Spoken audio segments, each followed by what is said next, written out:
There are a lot of things that I wish I knew last year. And because I don't want you to learn these the same way that I did, I'm going to share with you the top 5 things I wish I knew last year when I was just 21. Knowing these things would have saved me a lot of time, effort, and would have actually given me better results today. So hopefully you get to learn from my mistakes so you don't have to make them yourself. Number 1, work never goes away. Last year, I had a great opportunity to have a lot of my classes online. And I say opportunity because I was able to get ahead in a lot of my classes because they were online. In fact, every week I would be able to get ahead in homework, and that was pretty nice as I got some time for myself here and there. However, I started to notice that every week went by, there was always new work to do, always. And in fact, there wasn't really a week that I had all for myself or a whole day even. If I didn't have homework in one class, I would have more on the other class. I felt like a hamster. You know those little the round thingies that I have? The hamster wheel? Yeah, it always felt like I was running and there was no way for me to stop. There wasn't an end.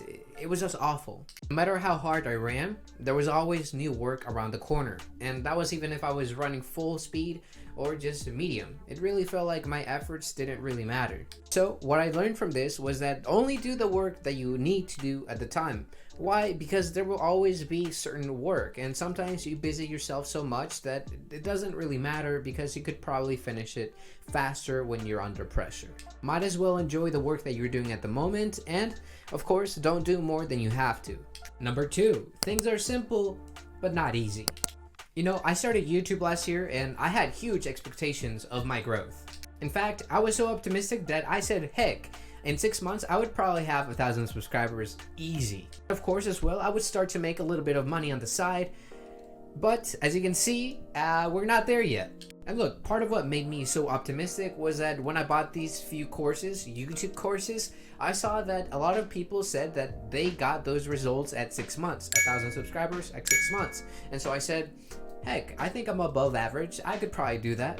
Things seemed pretty simple. All you had to do was make good videos for a certain audience. And yeah, that's true. In essence, that is what YouTubers do. However, it wasn't a walk in the park as I thought it was. I was dead wrong. I had forgotten that I had no experience in scripting, writing, editing, filming, and all of the above.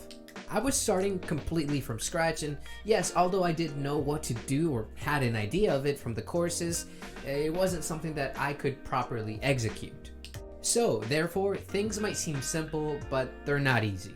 And number 3, life is bad enough, don't make it worse. You know, life is full of chaos. There's viruses, some wars perhaps, and there's a lot of corruption.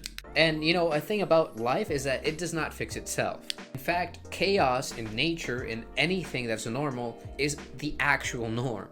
You know, as they say, Rome was not built in one day, but it did burn in one.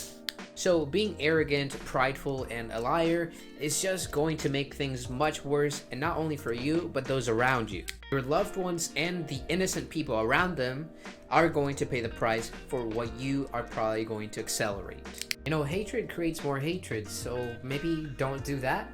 Okay, number 4, and that's going to be making time to think will actually save you time.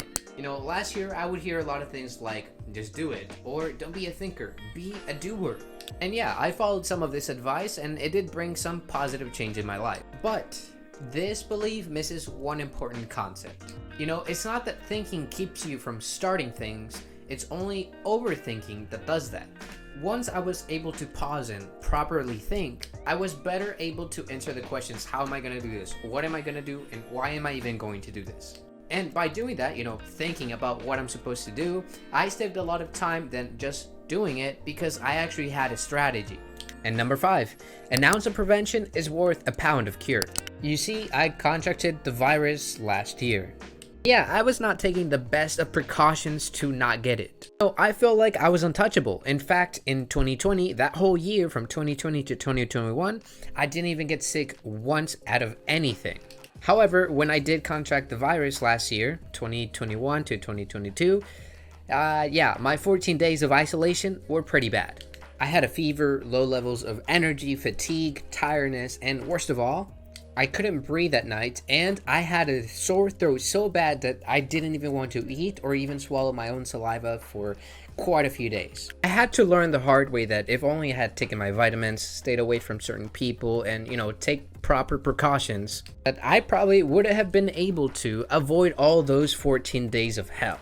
Now, those are some 5 hard-earned lessons. But to be honest, something that I would have loved more than all of these lessons was that if I was able to concentrate like Eddie Mora. Oh yes, there is no real NZT in the world, but if you do want to increase that limitless like flow state of mind, you should definitely watch this video, because in that video I'm going to show you what is the proper technique within time to get that just right. Stay sharp, Improvement Gang. I will see you on the next one.